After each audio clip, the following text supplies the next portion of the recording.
Yo, let's spend a day of eating from street vendors in Queens. Well, it was the voice that caught me. Yeah. And it's why I started following him. Yeah. You know, they're the guys from Righteous Eats. That's Jakey, by the way. Yeah, great pipes. And if you haven't heard, get ready for some fun. Buckle up. Joelle's here because she spent the day with them to find out more about the mission behind the group that has righteous in their name. Yes, it does. You know, and almost all the videos start with "yo," but it's in that. Did you just hear the register that I went to right there? And it's real. Like that is his voice. Well, you are all about to meet Jakey Cho and Brian Lee. They are the brains and appetites behind Righteous Eats. They're a crew on a mission to showcase the heart and soul of the city's diverse food scene, the people behind the plates, their stories of resilience, and the American dream.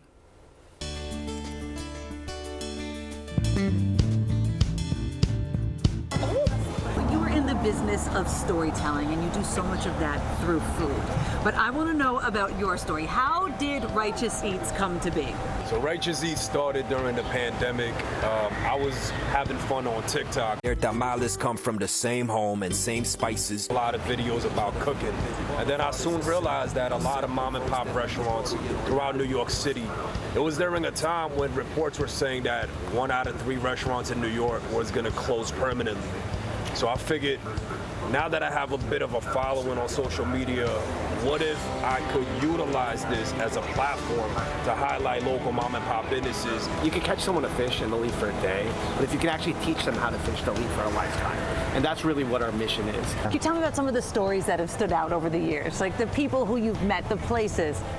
Yeah, for sure. I mean, I think one of the stories that stood out to me was where we're going to check in today, the Barzola family. They're a well-known name in Queens and beyond for serving some incredible Ecuadorian cuisine. And it's a family business, a legacy business that started in the basement of a Brooklyn apartment when a father wanted to host his cab driver friends and the mother was in the kitchen.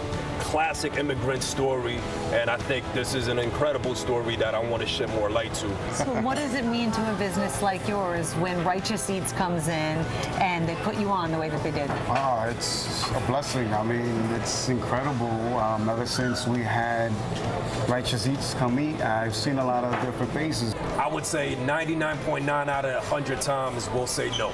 We like to have some sort of a system where members of our community and people that can't buy attention could help receive the attention. And you're giving back to that same community that's helping put you on a bigger platform.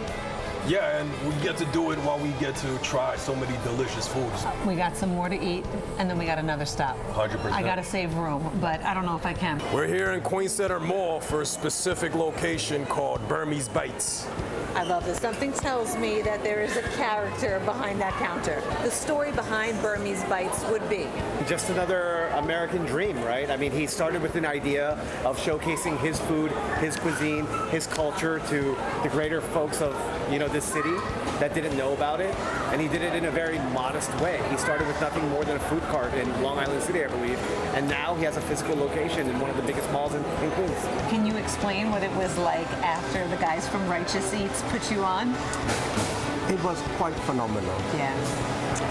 Righteous Eat. I don't know about eat, but he's righteous though. Our mission is highlighting the stories of everyday heroes and restaurants define the cultural fabric of communities. So please support your local eateries. And on that note, thank you for a delicious and awesome day. Thank you, appreciate it. Cheers. Cheers to this. Cheers to everybody. My kind of food. We eat it right It all looks so good. I also just want to say, be on the lookout because Righteous Eats is going global. Next on the menu, they have a series called Third Cultures coming out where they look at new cultures and communities emerging in the world. And food is always the vehicle for the conversation. Yet this crew, like, they are the real deal. Yeah. We paid for everything there. Like, they highlight these small mom and pops that, you know, we normally wouldn't hear about because they don't have a budget for PR. They don't, you know. And then these places are flooded with customers and, like, they're just the stories. You know, I'm Italian, so everything is food. Like we do everything with food. And these aren't on, like you were saying, you know, in the piece that we were talking. They're not on the little list that you would normally find, right? These are actual places in neighborhoods where people eat. Where we eat. I mean, that's the way I eat. Yes. I'm not getting into one of those big fancy restaurants, and I'm not paying those prices. And so great that you review them. But I love this. This is the way we eat. Yeah, they have that special I was just talking about. It's really cool. They're going to Italy too, so now they're looking at communities within these different countries. So like the Chinese community, with the Chinese Italians. Like, it's really fascinating. I cannot wait to hear that voice in Italy. Marza, let me hear it. It's the best. But I'll tell you, you can find more online right now from Neighborhood Eats. Just go to ABC7 Inline.com. Do it. Do it. Oh, we love Joelle. I love you right back. I love that you pay